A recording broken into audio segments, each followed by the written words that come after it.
44살의 레슬리 헤링은 남미 가이아나 출신으로 아메리칸 드림을 꿈꾸는 그녀의 부모님과 함께 어릴 때 미국 LA로 이민을 왔습니다.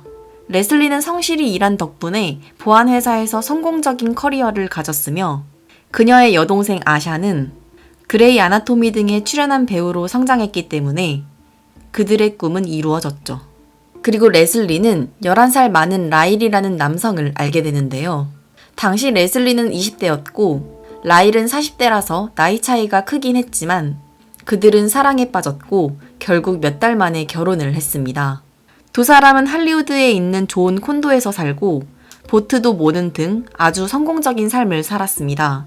게다가 커플 모자와 티셔츠를 입고 다닐 정도로 두 사람은 금슬 좋은 부부로 평판이 자자했죠. 하지만 2009년 2월 9일 레슬리의 여동생 아샤는 언니의 사장으로부터 전화를 한 통 받게 됩니다. 언니가 출근을 하지 않았고 연락도 되지 않는다는 전화였죠. 평소 레슬리는 성실한 성격으로 직장에 다니는 동안 단 한 번도 지각과 결근을 한 적이 없었기 때문에 사장은 즉시 이상하다고 생각하고 그녀의 가족에게 연락을 한 것이었습니다. 아샤는 즉시 언니의 집으로 가서 문을 두드려 봤지만 아무런 응답이 없었습니다. 언니의 남편인 라일에게도 전화를 걸어봤지만 연락을 받지 않았죠. 레슬리와 라일은 보트를 소유하고 있었기 때문에 혹시나 두 사람이 보트를 타고 나갔다가 사고를 당했거나 무슨 일이 생긴 건 아닌지 걱정이 되었습니다. 그래서 결국 아샤는 언니의 신변 확인을 위해서 경찰에 신고를 하게 됩니다. 경찰 역시 집에 찾아왔고 어떠한 응답을 얻을 수 없자 결국 레슬리의 집 문을 따고 들어갔는데요. 그들의 집은 깔끔하게 정돈되어 있었습니다. 하지만 이상한 점이 있었죠. 부엌 식탁에 양초가 쓰러져서 많은 양의 촛농이 녹은 채로 굳어져 있었습니다. 평소 레슬리는 집안을 깔끔하게 해두는 편이었기 때문에 여동생 아샤는 이것이 정말 이상하다고 생각했죠. 그리고 화장실 옆에 욕조에서 수건을 많이 발견했는데요. 여전히 젖어있는 수건도 있었습니다.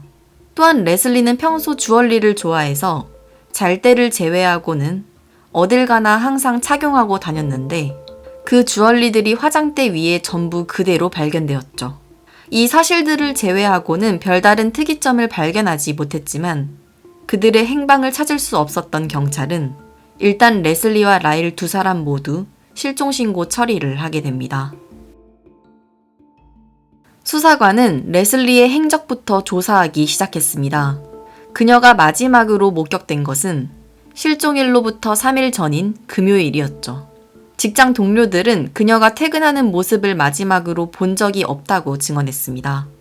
레슬리의 가족들은 전단지를 붙이고 인터뷰를 하고 인터넷에 제보를 받는다는 글을 남기기도 하면서 그녀를 찾기 위해 노력했습니다.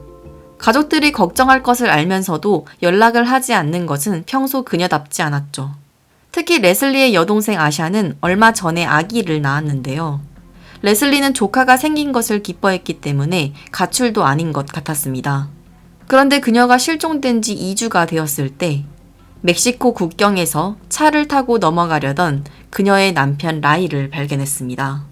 하지만 차 안에는 라일만 있었고 레슬리는 없었죠. 수사관은 즉시 그를 신문하기 시작했습니다. 라일은 일요일 아침에 아내를 본 것이 마지막이라고 했습니다. 두 사람이 크게 말다툼을 했고 화가 난 라일이 한숨 자고 일어나 보니 레슬리는 이미 사라지고 없었다고 했죠. 멕시코에 갔던 이유는 밸런타인데이 기념으로 함께 멕시코에서 휴가를 보내기로 했기 때문에 혹시나 아내가 그곳에 있을까 확인하려고 했다고 말했죠. 그리고 더 이상의 질문에는 묵비권을 행사하고 대답하지 않았기 때문에 조사는 30분 만에 끝이 났습니다. 하지만 수사관이 보기에 그는 수상한 점이 몇 가지 있었습니다. 일단 아내가 며칠이나 연락이 되지 않고 행방을 알 수 없는데도 실종 신고를 하거나 레슬리의 가족들에게 연락조차 하지 않았죠. 또한 그는 원래 드레드락 머리에 수염을 기르곤 했는데요. 멕시코 국경에서 잡혔을 땐 머리와 수염을 모두 밀어버린 상태였습니다. 수사관이 이 부분에 대해서 질문을 하자 그는 갱단에게 돈을 빌렸는데 갚지 못해서 그들이 자신의 머리와 수염을 몽땅 밀어버렸다고 말했죠. 또한 그렇기 때문에 그 갱단들이 자신의 아내도 납치한 것 같다고 진술했습니다. 수사관은 정황상 그가 상당히 의심스러웠지만 풀어줄 수밖에 없었습니다. 또한 레슬리가 실종된 지 2주 이상 지난 상태라서 생사가 불분명한 상황인데다가 만약 그가 진짜 범인이라면 더 확실한 증거가 필요했죠. 그래서 영장을 발부받아 다시 한번 집을 조사하고 이번에는 창고에 세워져 있던 라일의 차 2대도 발견해서 수색하기 시작했습니다. 두 번째 조사에서는 처음에 발견하지 못했던 몇 가지 사실을 알게 되는데요. 침대와 서랍 사이에 구겨진 상태의 편지를 한 통 발견했죠. 그 편지는 레슬리가 남편 라일에게 쓴 것이었습니다. 직장에서 해고되었음에도 사치품에 돈을 마구 쓰는 등 그의 행동에 대해 힘들다고 이야기하며 이제 그만 결혼 생활을 끝내고 싶다는 내용이었습니다. 또한 레슬리의 가방을 발견했는데요. 그 가방 안에는 그녀의 지갑, 신분증, 통장 등 모든 소지품이 그대로 있었습니다. 게다가 그 속에는 스타벅스 영수증도 하나 있었고 그것을 발견한 수사관들은 깜짝 놀랐습니다. 그 영수증은 레슬리가 실종되고 4일 후에 발급된 영수증이었기 때문이죠.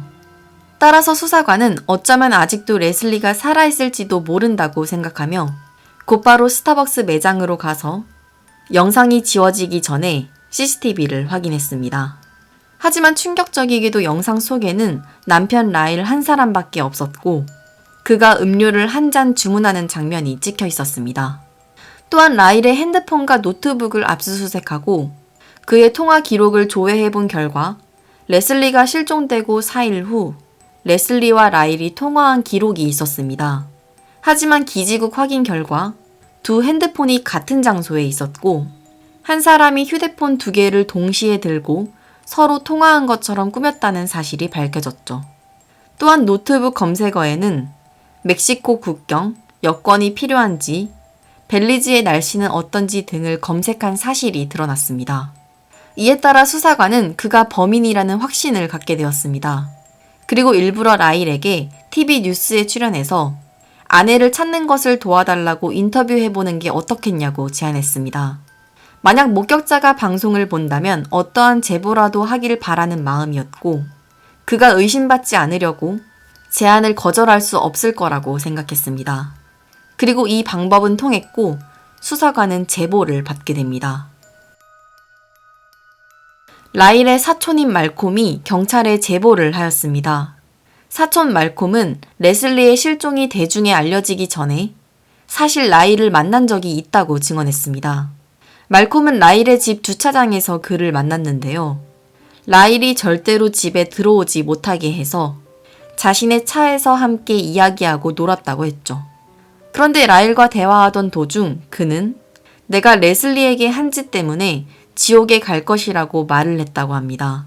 그래서 말콤은 레슬리에게 무슨 일이 생긴 건 아닌지 걱정이 되어서 확인해 볼 겸 일부러 집 화장실을 이용해도 되냐고 물어봤는데요. 라일이 인테리어 공사 중이라서 안 된다고 거절을 했다고 합니다. 그 당시에는 레슬리가 실종되었다는 사실을 몰랐지만 지금 돌이켜 생각해보니 확실히 라일의 행동이 이상했다고 증언했죠. 또한 라일과 같은 콘도에 사는 이웃 역시 경찰에 제보를 했습니다. 그 이웃은 토요일 밤에 라일을 봤는데요. 그는 둘둘 마른 큰 크기의 카펫을 카트에 담아서 옮기고 있었다고 했습니다. 자신이 라일을 보고 있는 것도 눈치채지 못하고 뭔가 허둥지둥하는 것 같았다고 말했죠. 그래서 수사관은 시신의 냄새를 맡도록 훈련된 경찰견을 동원해서 라일의 차 2대를 수색하기 시작했고 경찰견은 두 차의 트렁크에서 냄새에 반응을 했습니다. 따라서 수사관은 라일이 일부러 수사에 혼선을 주기 위해서 마치 레슬리가 아직 살아있는 것처럼 스타벅스에서 음료를 사서 영수증을 넣어두고 핸드폰을 이용해 전화를 건 것으로 추정을 했습니다.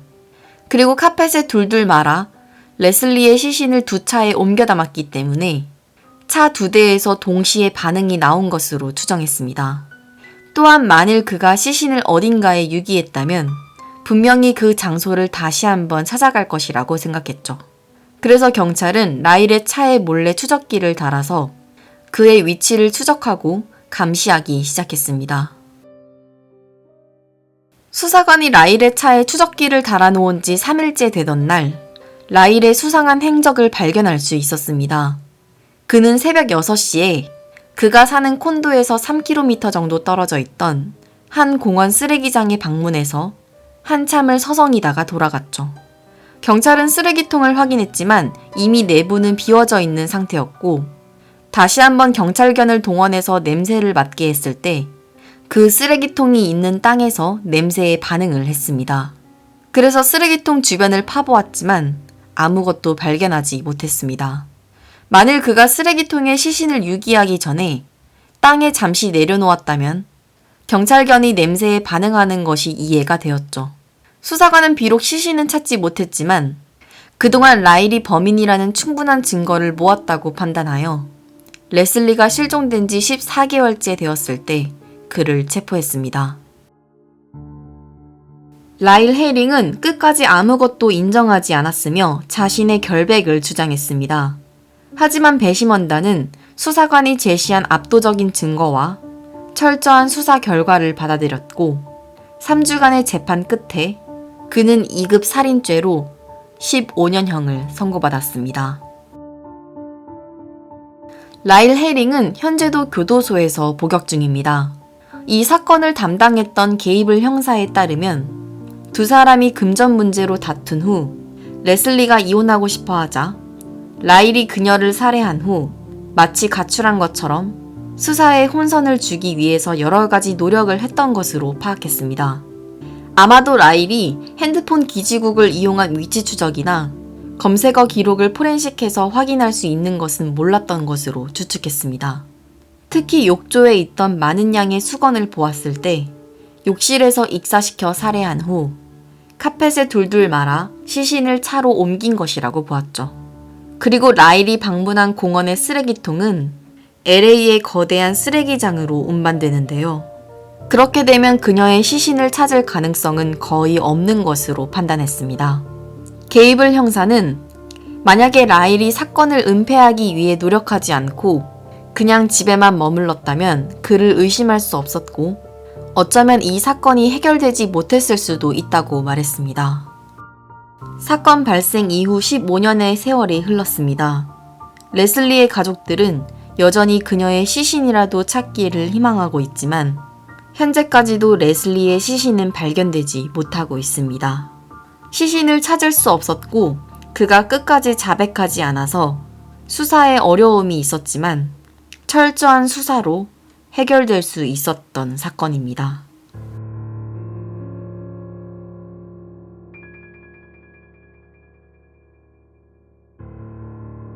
크로아티아에서 호주로 이민 온 마야는 애들레이드 도심에서 약 5km 정도 떨어진 한적한 길거리를 걷고 있었습니다. 그런데 택시 한 대가 서더니 택시기사로 보이는 한 남자가 마야에게 인사를 했죠. 마야도 웃으며 답했는데요. 그 남자는 그녀에게 태워다 주겠다고 제안했습니다. 마야는 거절하고 계속 걸어갔지만 남자는 택시를 천천히 몰면서 끈질기게 말을 걸었죠. 그리고 갑자기 차를 멈춰 세우더니 마야 앞으로 가서 바지를 내려 자신의 몸을 노출했습니다. 그녀는 그 모습을 보고 최대한 그 남자와 멀어지기 위해서 뒤돌아서 빠르게 걸어갔는데요. 남자는 마야를 바닥에 넘어뜨린 후 폭행한 뒤 그녀의 입을 막고 목을 졸라 살해했습니다. 남자의 정체는 마크 러스트. 그는 1965년생으로 호주 애들레이드에서 태어났습니다. 그는 무려 13살 때부터 성범죄를 저질렀는데요. 1983년부터 99년도까지 강제추행, 방화, 무단침입 등의 13건의 범죄를 저질렀습니다. 그리고 마크 러스트는 27살 때 클라인펠터 증후군 진단을 받았는데요. 클라인펠터 증후군은 성염색체에 이상이 생기는 일종의 유전병입니다. 그는 이 병으로 인해서 쪼그라든 성기를 갖게 되었고 주로 버스 정류장에서 버스를 기다리는 여학생들에게 자신의 몸을 노출하고 반응을 보는 것을 즐기는 이상성욕을 가지고 있었죠. 그는 2번 결혼했지만 2번 다 결국 이혼했고 특히 91년도에는 두 번째 결혼한 아내의 딸을 성폭행한 혐의로 기소된 적도 있었습니다. 그 이후로도 그는 끊임없이 자잘한 범죄를 저지르다가 99년도에 길을 걷던 크로아티아 이민자 마야를 보고 성범죄만 저지른 것이 아니라 목 졸라 죽였던 것이죠. 그는 마야의 시신을 이제는 더 이상 경찰서로 사용하지 않는 페이넴 경찰서 근처의 덤불에 숨겨두었습니다. 그리고 택시를 타고 50m 정도 더 간 뒤 공중전화로 경찰에 전화를 걸었죠. 누군가가 옛 경찰서 건물에 침입하려 한다고 신고했습니다. 신고를 받고 출동한 경찰은 주변을 수색했지만 아무런 흔적을 발견하지 못하고 다시 돌아갔습니다. 그러자 마크 러스트는 다시 한번 전화를 걸어 아까 신고했던 경찰서 건물 내부에서 시체를 봤다고 말했죠. 그래서 경찰은 건물 내부뿐만 아니라 주변까지 모두 수색을 해보았지만 시신을 발견하지 못하고 결국 돌아갔습니다. 마야가 살해된 지 5일이 지난 4월 17일 밤 10시 25분, 수사관들은 경찰차 앞 유리에 꽂혀있는 쪽지 한 장을 발견합니다. 페이넴 경찰서 도로 근처에 한 여성의 시신이 있고 이건 농담이 아니라는 내용이었죠. 그리고 이 쪽지가 심상치 않음을 직감한 수사관들은 광범위한 수색 끝에 결국 마야의 시신을 발견했습니다. 그리고 5일 전에 걸려왔던 2통의 신고 전화를 한 사람과 이 쪽지를 쓴 사람이 동일 인물이라고 확신했죠. 뿐만 아니라 이 사람이 살인범일 가능성이 높다고 판단했습니다. 하지만 마야의 시신과 쪽지에는 남겨진 DNA가 없었기 때문에 2통의 신고 전화 녹취를 대중에 공개하기로 결정합니다.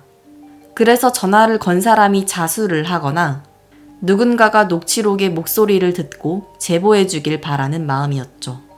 그러는 사이 마크 러스트는 또 다른 성범죄를 저질러서 공연 음란죄로 20개월형을 받고 감옥에 수감되었고 마야 살인사건은 미해결 사건으로 남게 됩니다. 약 1년의 시간이 흐른 2001년 8월 2일 가석방으로 출소한 지 얼마 안 된 마크 러스트는 또다시 범죄를 저질렀습니다. 현금 인출기로 다가가던 18세의 여성 앞을 가로막고 성행위를 했죠. 그래서 그 여성은 마크 러스트를 바닥으로 밀치고 자신의 차로 달려갔는데요. 그가 넘어지자마자 여성의 발목을 잡으려고 했지만 다행스럽게도 그 여성은 차를 타고 재빨리 시동을 거는 데 성공했고 그대로 남자친구의 집으로 달려가서 경찰에 신고했습니다.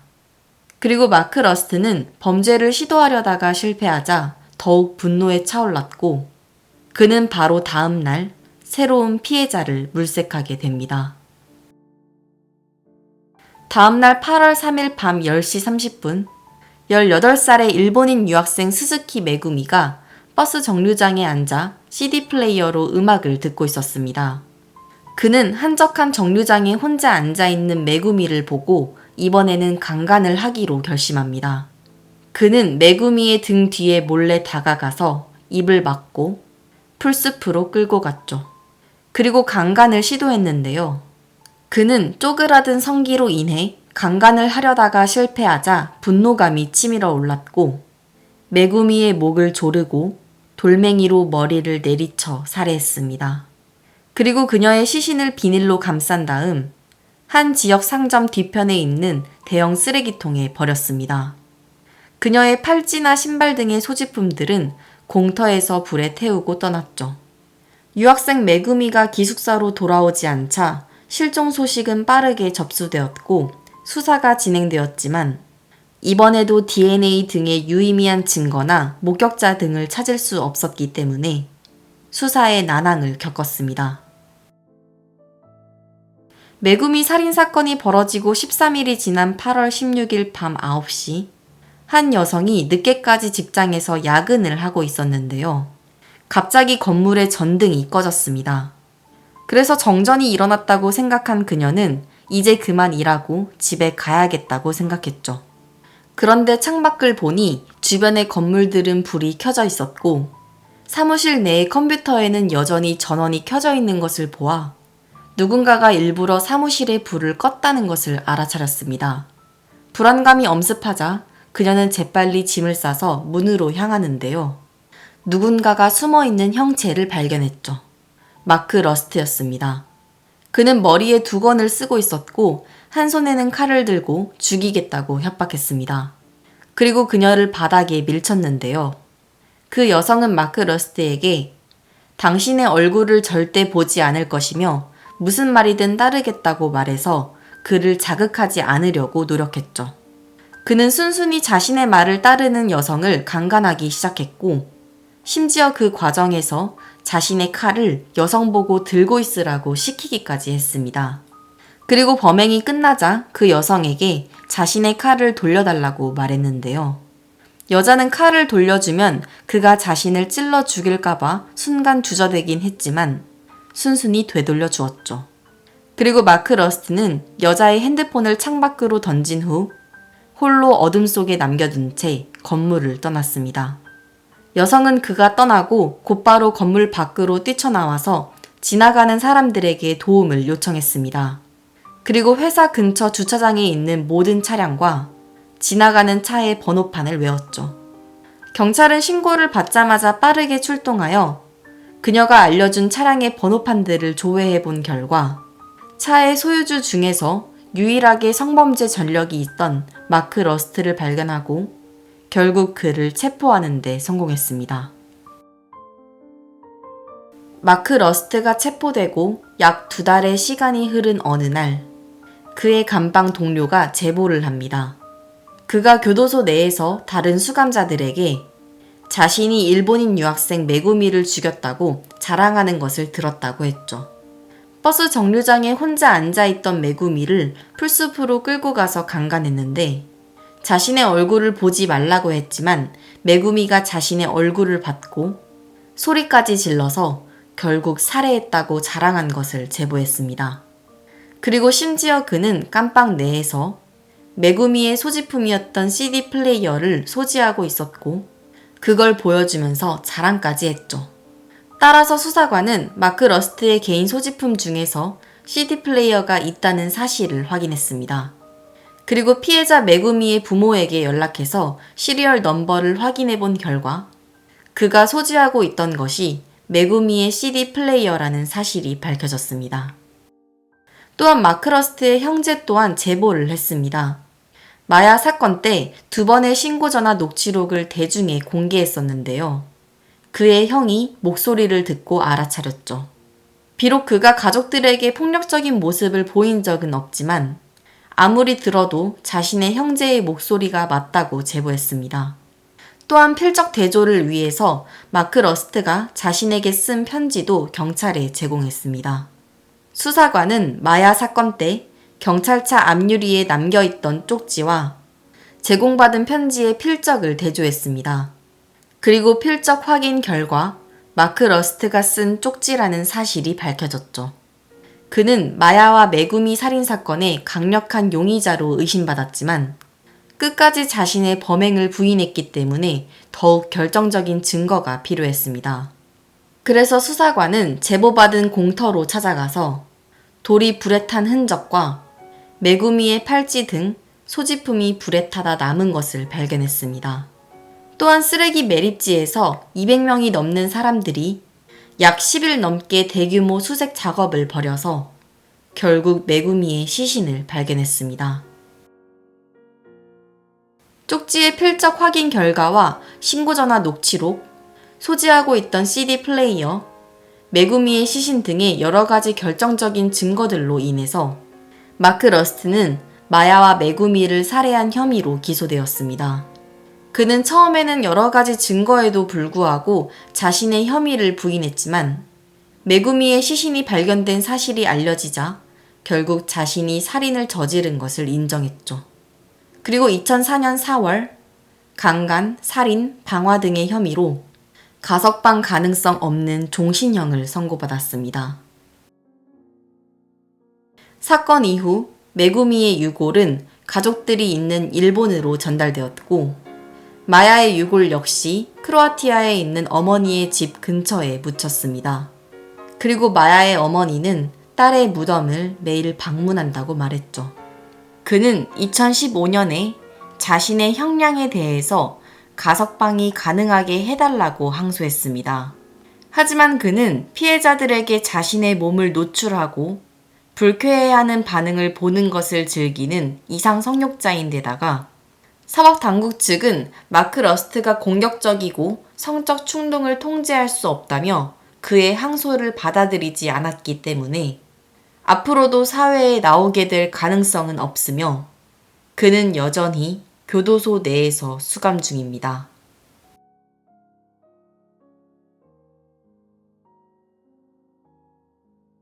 (2001년 4월 10일) 애리조나주 스코츠데일에서 한 통의 신고 전화가 걸려왔습니다.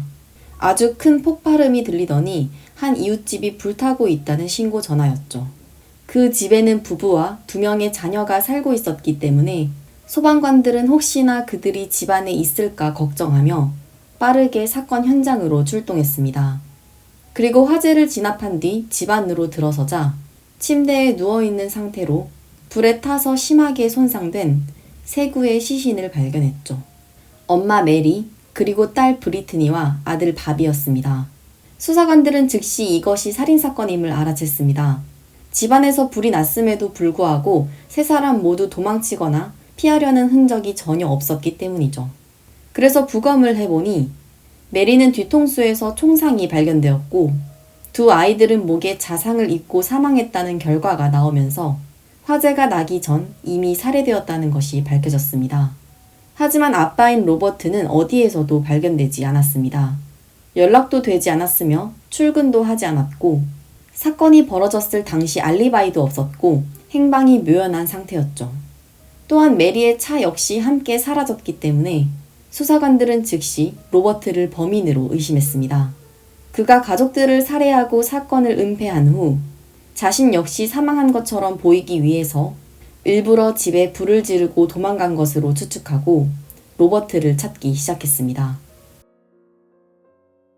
로버트 피셔는 1961년생으로 브루클린에서 부모님과 누나들과 함께 자랐습니다. 그런데 그가 15살일 때 부모님이 이혼을 하게 되었고 로버트는 누나들과 함께 아버지를 따라서 애리조나주로 이사를 했죠. 그리고 그는 성인이 되어 해군에 입대했는데요. 네이비실 대원이 되는 것에는 실패하고 제대했습니다. 그 이후로 소방관, 의료 분야 등 여러 가지 직업을 전전했지만 그때 메리 쿠퍼라는 여성을 만나서 사랑에 빠졌고 1987년에 결혼을 하게 됩니다. 그렇지만 행복은 오래가지 않았습니다. 연애 때와 달리 로버트는 완전히 다른 모습을 보였죠. 로버트는 알고 보니 폭력적이고 통제적인 성향이 강했습니다. 먹고 자고 일어나고 심지어 어떤 옷을 입어야 하는지도 로버트가 통제했죠. 집안의 벽지는 무조건 하얀색이어야만 하며 액자는 몇 개 이상 걸면 안 되는 등의 규칙이 있었습니다. 또한 메리의 어머니가 퀼트를 선물한 적이 있었는데 로버트가 자신의 허락 없이 무언가가 바뀌는 것을 절대로 용납하지 않았기 때문에 단 한 개도 집안에 걸어둘 수 없었죠. 게다가 그는 아내 메리와 말다툼을 하다가 그녀에게 정원 호스로 물을 뿌린 적도 있었습니다. 메리의 직장 상사는 메리가 남편을 두려워했다는 증언을 했었죠. 로버트 피셔는 사냥, 낚시, 등산 등의 야외 활동을 굉장히 좋아했는데요. 자신의 아들과 딸이 이런 야외 활동을 좋아하지 않자 한 번은 강가에 배를 태우고 가서 그대로 아이들을 밀어서 물에 빠뜨리며 이제 수영을 배우라고 말하기도 했습니다. 아내 메리는 이 시기부터 친구들에게 혹시 모를 사태를 대비해서 비상금을 모아야겠다고 말했죠. 로버트와 함께 캠핑 등의 야외 활동을 즐기던 친구들도 몇 가지 증언을 했는데요. 로버트 피셔가 자녀들보다 오히려 반려견에게 더 많은 애정을 쏟았다고 말했습니다. 한 번은 다 같이 사냥을 하러 갔었는데 로버트가 사슴을 죽이고 나서 그 피를 얼굴에 문지른 적이 있었고 근처에서 피크닉을 즐기던 가족의 뒤를 몰래 쫓아가서 겁을 준 적도 있었다고 증언했습니다. 또한 로버트 피셔는 핏불을 총으로 쏴서 죽인 적도 있었습니다. 경찰이 찾아왔을 때 로버트는 핏불이 자신의 개를 공격하려고 해서 총으로 쐈다고 말했지만 로버트의 개는 다친 곳 하나 없이 멀쩡했죠. 그는 늘 주변 사람들에게 자신의 부모님의 이혼에 대해서 말하면서 그 일로 얼마나 상처를 받았는지 이야기하곤 했습니다. 그리고 자신의 아이들에게 이혼의 상처만큼은 절대로 겪게 하고 싶지 않다고 말하곤 했죠. 특히 자신과 사냥을 하러 자주 나갔던 한 친구에게 가족 없이는 살 수 없기 때문에 이혼할 것이라면 스스로 목숨을 끊는 게 낫다고 말하기도 했습니다. 하지만 그는 메리를 두고 바람을 피곤 했습니다.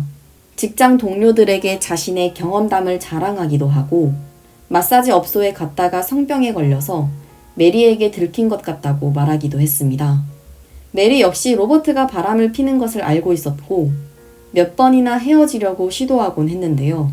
그때마다 로버트가 울고 빌면서 새로운 사람이 되겠다고 설득했기 때문에 두 사람은 결혼 상담을 나가면서 상황을 극복하려고 노력했죠. 하지만 메리는 이미 이혼할 계획을 세워두고 있었습니다. 결혼 상담도 나가고 그의 의견에 맞춰주는 척 했던 것은 그래야만 로버트가 폭력적인 모습을 보이지 않았기 때문이었죠. 메리는 친구들에게 이 생활에 너무 지쳤고 이혼을 할 거라고 말을 했지만 안타깝게도 그녀의 계획은 이뤄지지 못했습니다. 사건이 벌어지기 하루 전날인 2001년 4월 9일 오후 10시경 이웃들은 로버트의 집에서 큰 소리로 다투는 소리를 들었다고 증언했습니다. 평소에도 그들이 소리를 지르며 자주 싸웠기 때문에 그날도 다투는 소리가 났지만 그 당시에는 이웃들 중 누구도 당국에 신고하지 않았죠. 또한 수사관은 로버트의 행적을 추적하면서 CCTV 영상을 발견하는데요. 오후 10시 43분쯤 로버트가 현금 인출기에서 $280를 인출하는 모습이 CCTV에 포착됩니다. 그리고 CCTV 속에는 로버트가 타고 사라진 메리의 차도 찍혀 있었죠. 그리고 다음날 아침 8시에 로버트의 집에서 폭발 사고가 나면서 메리와 아이들의 시신이 발견된 것입니다. 따라서 수사관은 로버트 피셔가 이혼을 피하기 위해서 가족들을 살해한 후 범죄의 증거를 없애기 위해 가스 사고를 위장한 것으로 추정했죠. 가스관을 절단하고 인화성 액체를 뿌린 후 촛불을 두고 떠나서 폭발하기까지 몇 시간이 걸린 것이죠. 그리고 메리의 차를 타고 현금을 인출한 뒤 도망쳤기 때문에 따라서 계획 범죄일 가능성이 높다고 파악했습니다. 그렇게 해서 로버트 피셔는 전국 뉴스에 나오게 되고 현상수배에 걸리게 되었습니다. 그리고 그의 행적을 쫓기 시작했죠. 사건 발생 열흘이 지난 4월 20일 경찰은 스코츠데일에서 110km 떨어진 한 국립공원에서 로버트가 탔던 메리의 차를 발견했습니다. 그리고 그 차 밑에는 가족들의 반려견이 굶주리고 겁에 질린 채 발견되었죠. 수사관들은 차 근처 지역을 전부 수색했지만 로버트의 흔적은 발견하지 못했습니다. 그 지역에는 수많은 동굴들이 있는데요. 사건 당시 수사관들이 모든 동굴을 수색하지는 않았죠. 로버트는 평소 야외 활동을 즐겼고 사건 발생 며칠 전에 그 지역에서 캠핑을 했던 경험도 있는 데다가 의료업계 종사자로서 생존 기술을 잘 알고 있었습니다. 따라서 동굴을 은신처로 사용하고 있을 것으로 추정하고 그 이후로 몇 년 동안 전문 동굴 탐험가들이 수색을 했지만 어디에서도 로버트의 흔적은 발견되지 않았습니다. 또한 전문가들은 이 지역에 있는 동굴들은 산소가 부족하기 때문에 오래 있으면 죽을 수도 있다고 말했죠. 로버트 피셔는 1급 살인 3건과 방화 1건, 불법 도피 혐의로 기소되었으며 FBI 측에 의해서 10대 현상수배자 명단에 올랐습니다. 10만 달러, 한화 약 1억 2천만 원 정도의 현상금도 걸렸죠. 2004년에 캐나다에서 로버트 피셔와 닮은 사람이 체포되었지만 지문 확인 결과 동일인이 아님이 판명되었고 2014년에 덴버에서도 보았다는 제보가 있었지만 그의 흔적을 발견할 수 없었습니다. 로버트 피셔가 평소 익혀두었던 생존 기술을 이용해서 차가 발견되었던 국립공원 어딘가에서 은신해서 살고 있을 수 있다는 추측이 있었는데요. 경찰과 생존 전문가들은 그 환경에서 음식과 은신처를 찾기 어렵고 그 지역에서 사람이 몰래 살고 있다는 증거가 전혀 나오지 않았기 때문에 그 이론에 회의적이라고 밝혔습니다. 로버트 피셔는 사건 발생 이후 20여 년이 지난 현재까지도 잡히지 않고 있습니다. 2023년 현재 만일 그가 살아있다면 62세가 될 것입니다. 사건 이후로 수백 개가 넘는 제보가 들어왔지만 유의미한 단서나 목격자를 찾을 수 없었고 현재까지도 이 사건은 해결되지 못하고 있습니다. 하지만 FBI 측은 여전히 그를 추적하고 있으며 제보를 받고 있습니다.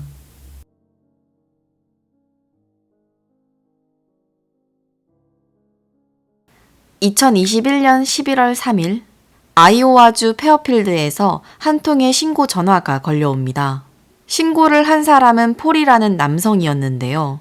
그는 자신의 전 부인이 실종되었다고 신고를 했죠. 실종된 전 부인의 이름은 노헤마 그레버.